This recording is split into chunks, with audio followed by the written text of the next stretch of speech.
मे महिना संपत आला आणि आम्ही निघालो रत्नागिरीला जाण्यासाठी आम्ही पहाटेची जनशताब्दी एक्सप्रेस पकडली. ट्रेन नंतर समर स्पेशल ट्रेन सोडली म्हणून आमची ट्रेन मध्ये मध्ये खूप स्लो चाललेली. त्यामुळे प्रवासात उन्हाळ्याचा तडाखा जाणवला. कोकणात अधेमध्ये पाऊस पडून गेल्यामुळे बाहेर बऱ्यापैकी हिरवाई होती. रत्नागिरीला एक दिवस आराम करून पुढील 2 दिवस आम्ही वैभववाडी, कणकवली, राजापूर फिरायचे ठरवले. मुंबई गोवा हायवेवर खारेपाटण नंतर तरळे नाका आहे. इथून साधारण 15 किलोमीटर अंतरावर आणि वैभववाडी स्टेशनपासून साधारण 4 किलोमीटर अंतरावर शेर्पे नापणे धबधबा आहे. इथे नदीवर काचेचा पूल बांधला आहे.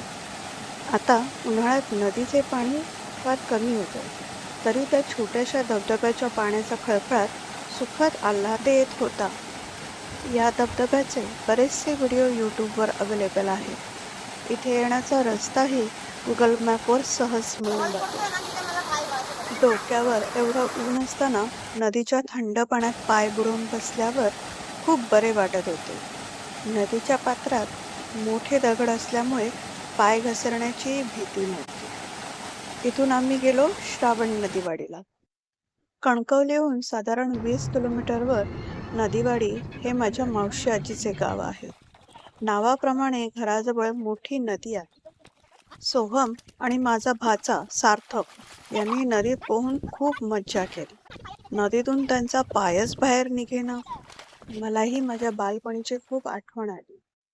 तिथून आम्ही माझ्या आजोळी पिसे कंपेला आलो. रात्री मामीच्या हातचे चुलीवरचे जेवण जेवलो.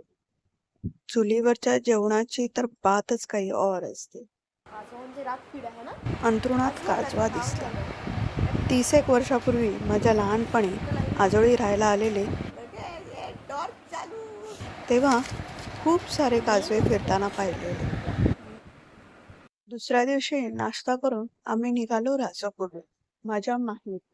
आज 2 जून 2026. दिनविशेष म्हणजे धोपेश्वरला महारुद्र सेवा होती आणि माझ्या अक्काचा वाढदिवस. सुरुवातीला गणपती बाप्पाचे आणि श्री नवलाई देवीचे दर्शन घेतले. मंदिराबाहेर झाडाला खूप फणस लागले होते. श्री धनी धूतपापेश्वर हे आमचे ग्रामदैवत. मंदिर आणि त्या बाजूला असलेल्या मृदानी नदीवरील धबधब्याचे पाणी सतत शिवपिंडीवर पडत असते. उन्हाळ्यातही हा देखावा सर्वांचे लक्ष वेधून घेत असतो. महारुद्र सेवा करण्यासाठी आलेल्या ब्रह्मवृंद यांच्या मंत्रोच्चारांनी पूजा आणि अभिषेक संपन्न झाला. त्यानंतर गाभाऱ्यातील पिंडीला हळदीचा लेप लावण्यात आला. पूजेनंतर सर्वांसाठी महाप्रसादाचे आयोजन केले होते. महाप्रसादाचा लाभ घेऊन आम्ही ओगलेवाडीत माझ्या माहेरी आलो.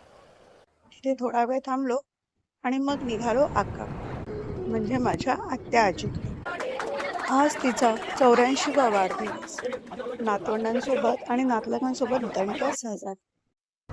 अशा प्रकारे 2 दिवसांची छोटीशी ट्रिप आटपून आम्ही परत रत्नागिरीला आलो.